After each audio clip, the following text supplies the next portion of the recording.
start. Ryan? Sam Girard available tonight? Well, he had a good skate this morning. We'll see about tonight when we get to the rink. Jesse? Coach, 2 days off for you guys. I imagine there was some time to get some good video work. I mean, just you guys had a lot to build on coming out of Winnipeg. How are you feeling? As the series has shifted back here? Yeah, feel good. I mean, we played 2 hard-fought games there, and we were able to get one and reset and go again for tonight.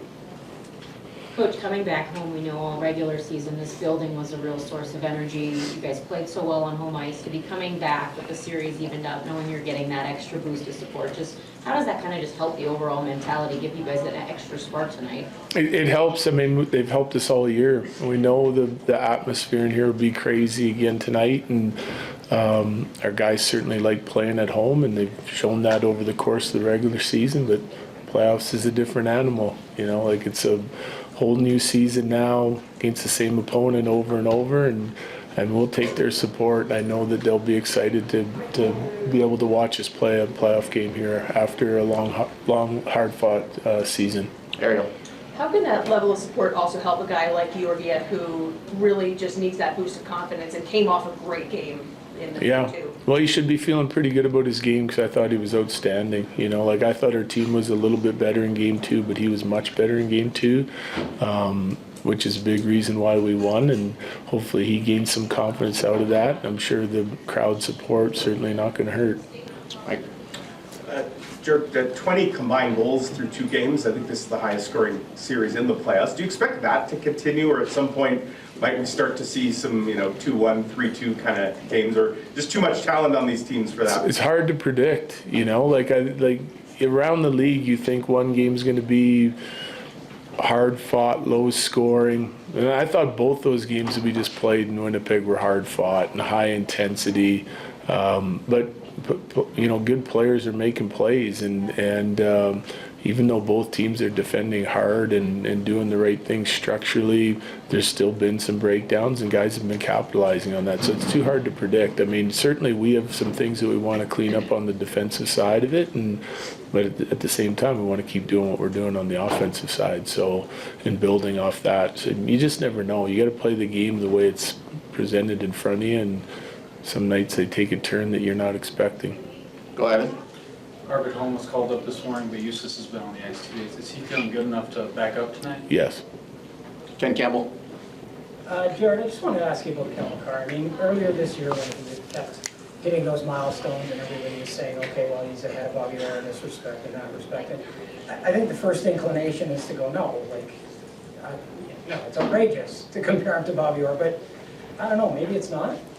Yeah, I mean, it's comparing players from different eras is always tough, and I think there's a bias when you grow up watching certain guys that, were so great at what they did, and then now there's a player or players around the league that are currently breaking records. It's just, I think it's hard. I mean, everyone's going to have their own opinion on it, but certainly I think that, Cale's deserving of, some of that credit that he gets. I mean, that he's an elite player early in his career. His numbers would say that, the eye test says that.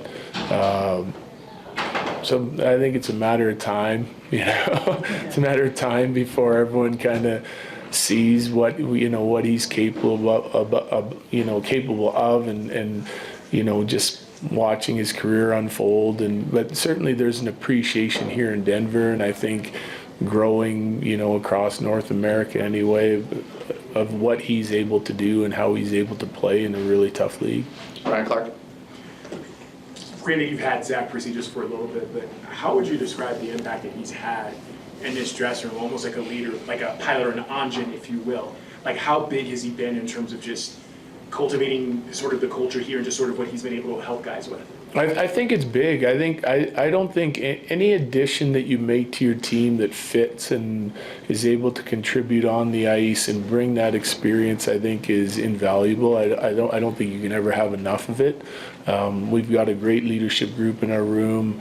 Some guys wearing letters, some guys not, some guys more experienced than others, but they all have their own unique way of contributing to the overall growth of our team, and Zach's one of those guys. I think he's clearly a guy that we'd like to help win, and so that added motivation doesn't hurt. But he's been through ups and downs in playoff series and seasons. He's gotten close, and now he's trying to win. And I think when you can add that motivation to a group, when they really get to know the guy and like the guy, that can help you. So yeah, but he's been a great addition to our team in so many ways, and part of it is only one small part of it is his leadership. Last two, Eric, then Sean. Yeah, sorry, just, is there one thing that you guys can do to play even more to your identity than you already have? Yeah. Absolutely. Sean.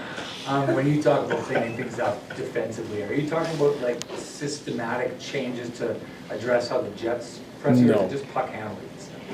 It's beyond that. It's about things that, like, we've got a really good feel how they play and them us, right? But there's details within our defending that we feel are really important. It's not necessarily exclusive to the Jets. It's just a little bit more about some of the things that we've talked about all year long that helped us at times and hurt us at others, and it's about dialing those in and trying to be perfectionists and hold a high standard when it comes to those things. Thanks, Jared. Yep, all right, thank you. Hey, Coach.